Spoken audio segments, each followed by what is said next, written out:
Bonjour à tous, veuillez vous inscrire pour recevoir nos nouvelles quotidiennes.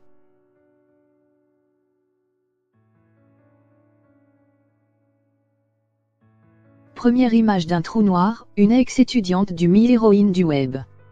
Cathy Baumann était en master quand elle a conçu l'un des algorithmes qui a permis d'obtenir cette image historique.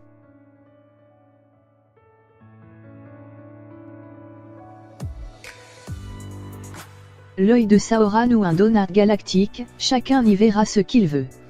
Mais une chose est sûre, même si elle est floue, la première image d'un trou noir, ou plutôt de sa silhouette, dévoilée mercredi, marquera l'histoire de l'astronomie.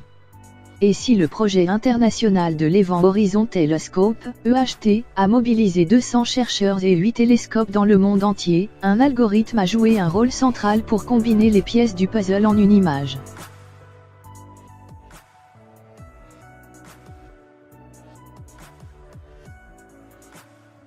Il a été développé il y a 3 ans par Cathy Baumann, étudiante en master d'informatique au MI à l'époque. Alors que le rôle des femmes dans les sciences n'a souvent pas été reconnu à sa juste valeur, la contribution de l'ancienne étudiante, qui doit avoir, selon nos calculs, 29 ou 30 ans, a été largement saluée sur Twitter.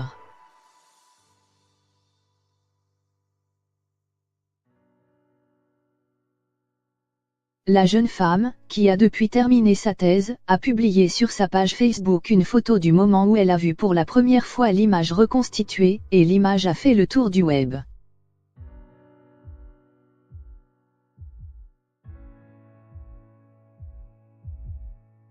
Le MIT a également publié une photo de la chercheuse posant devant une cinquantaine de disques durs contenant un échantillon des données mesurées par les radiotélescopes pointés sur le trou noir géant au cœur de la galaxie M87.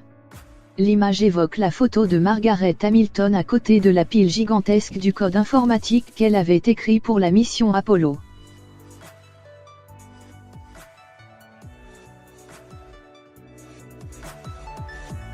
Pour l'anecdote, les données mesurées par les satellites du projet EHT étaient tellement volumineuses qu'elles ne pouvaient pas être transmises par Internet. Une demi-tonne de disques durs contenant 5 pétaoctets, 5000 ou 5 millions de Go, a été envoyée à l'observatoire RESTEC du MI par avion.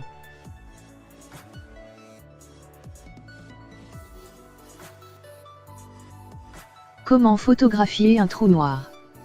Cathy Baumann a expliqué le fonctionnement de son approche lors d'une présentation TEDx en 2017. Les 8 radiotélescopes, eux-mêmes constitués de plusieurs dizaines d'antennes, couvrent la surface entière du globe, du Chili à Hawaï, en passant par la France et l'Antarctique. En les synchronisant, les chercheurs disposent ainsi d'un télescope virtuel du diamètre de la Terre. Le problème, c'est qu'il n'y a pas assez d'antennes. En 4 jours, les astronomes n'ont donc pu observer que quelques pièces du puzzle. C'est là qu'intervient l'algorithme de l'ex-étudiante.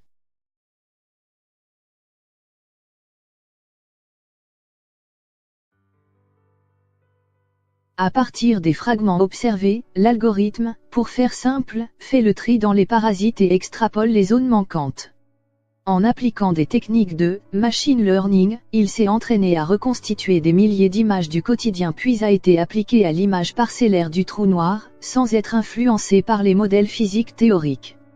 La prouesse a permis de confirmer des prédictions faites par Albert Einstein dans sa théorie de la relativité générale. Un petit pas pour l'informatique, mais un bond de géant pour l'astronomie et la physique.